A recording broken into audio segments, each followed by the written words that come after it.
chers élèves, bonjour. J'espère d'abord que vous allez bien.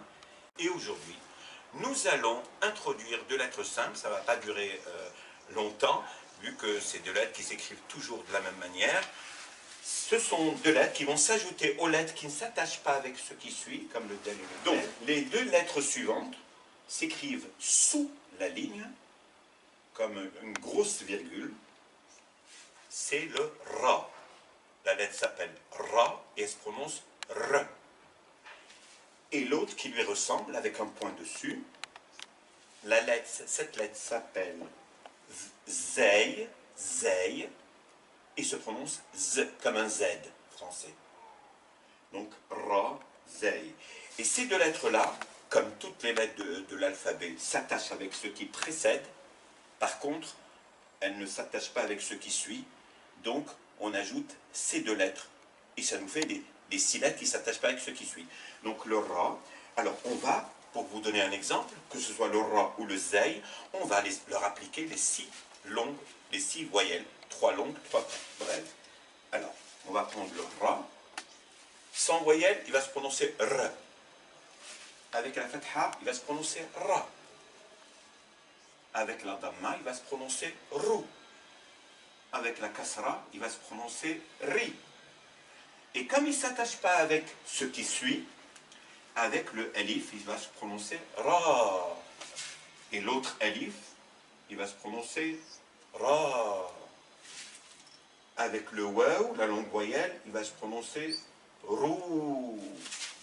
Et avec la troisième longue voyelle, il va se prononcer Ri. Mais comme le I s'écrit de deux manières différentes, le Ra suivi du I, Ri.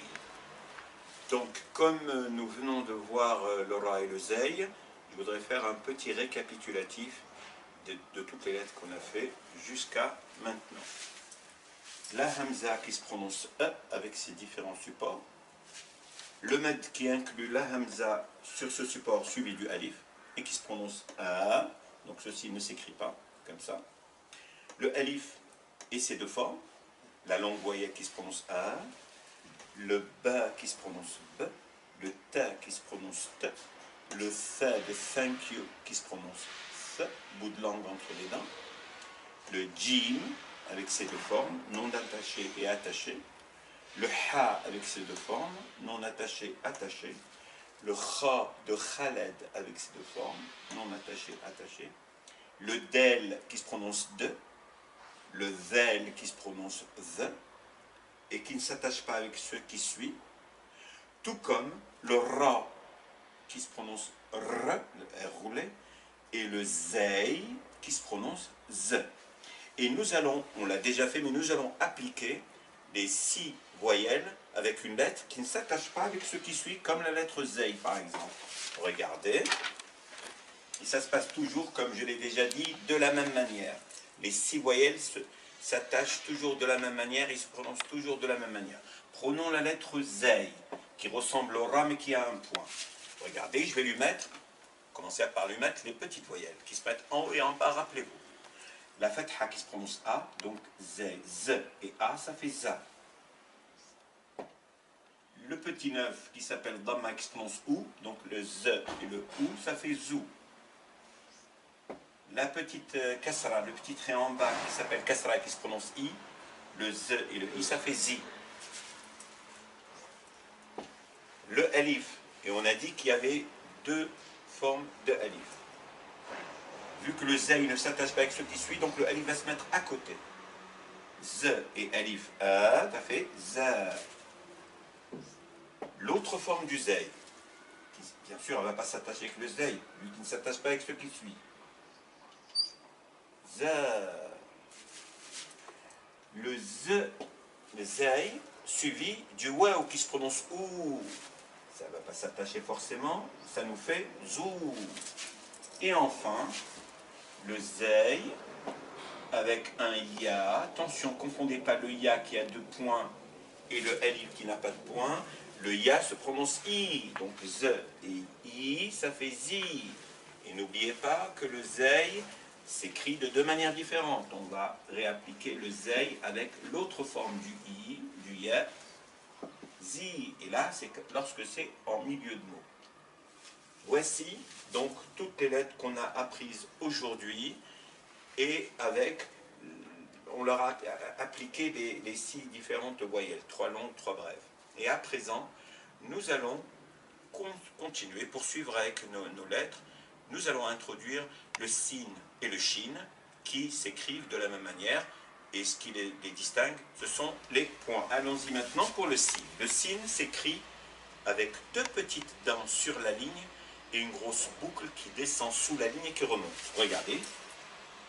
Une petite dent, j'appelle ça une dent, une deuxième petite dent et une troisième grosse dent qui descend et qui remonte et qui dépasse la ligne. Voici la lettre dont le nom c'est sin et c'est l'équivalent du S français. S. Elle s'appelle sin. Comme je l'ai dit pour d'autres lettres telles que le jim, le ha et le kha, lorsque vous avez une boucle en arabe qui s'écrit dans ce sens ou dans ce sens, dans les deux cas, lorsque la lettre est suivie, la boucle se met sur la ligne. Regardez, une petite dent, une deuxième petite dent, et la boucle devient un long petit trait, un long trait sur la ligne. Et vous pouvez lui appliquer toutes les voyelles. Sin plus la fatha, que vous allez mettre de ce côté, pas ici. Sin et fatha a, ça fait sa. Sin et damma ou, ça fait sou. Sin, pardon. Et kasra, i, ça fait si. Et les longues voyelles se mettent à l'intérieur du mot. Donc, on va mettre la boucle sur la ligne. Sin, sin avec alif. Le sa avec alif, ça fait ça. On va appliquer l'autre alif maintenant. Sin avec alif, ça fait ça. Sin avec waw, ça fait sou. Le waw, ça se prononce ou. Sin, le se avec le ya, qui se prononce i, ça fait si. Le se avec l'autre ya, l'autre i, ça fait si, lorsque c'est au milieu. Donc là, vous avez la lettre sin. La lettre sin est suivie de la lettre shin. Elle fonctionnera exactement de la même manière, sauf qu'elle a 3 points. 3 points en forme de pyramide, hein, pas n'importe comment. On va utiliser la lettre sin et lui appliquer les 3 points.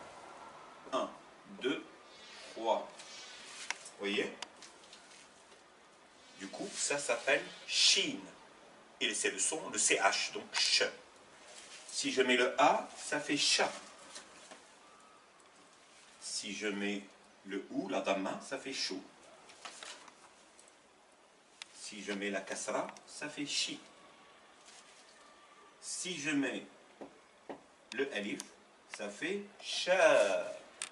Mais attention, je vous ai dit tout à l'heure, quand vous avez la longue voyelle, vous n'avez pas besoin de mettre en même temps la petite voyelle. Ça, c'est faux et en plus inutile. C'est soit l'une, soit l'autre, pas les deux. Donc, cha. Et vous avez l'autre variante du alif. Cha. Ensuite, vous avez le waw qui se prononce ou, chou.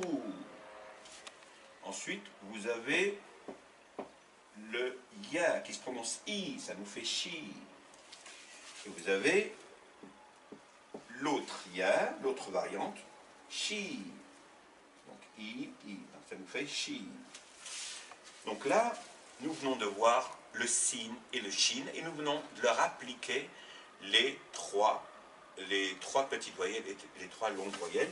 Donc nous allons les effacer et les réécrire à la suite des autres lettres.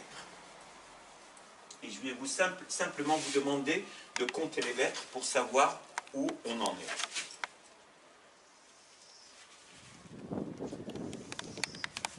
Donc, sin et shin. ça, c'est la Hamza avec ses différentes variantes, ses différents supports. Une lettre. Le mad n'étant pas une lettre, vu que c'est l'association de deux lettres, il ne fait pas partie de l'alphabet, il fait partie des signes. Donc, tout ça, c'est la Hamza, donc une lettre. Le Alif, avec ses deux formes, une deuxième lettre, deux lettres. Le Ba, trois lettres. Le Ta, quatre lettres. Le Tha, cinq lettres. Le Jim, six lettres. Le Ha, sept lettres. Le Kha, huit lettres. Le Del, neuf lettres. Le Zel, 10 lettres. Le Ra, 11 lettres. Le Zay, 12 lettres. Le Sin, 13 lettres. Et le Shin, 14 lettres. Nous avons fait 14 lettres sur 29 lettres. Nous reste à faire 15 lettres. Donc je vous demande de la patience. Essayez de retenir ces lettres-là. Elles sont faciles à retenir.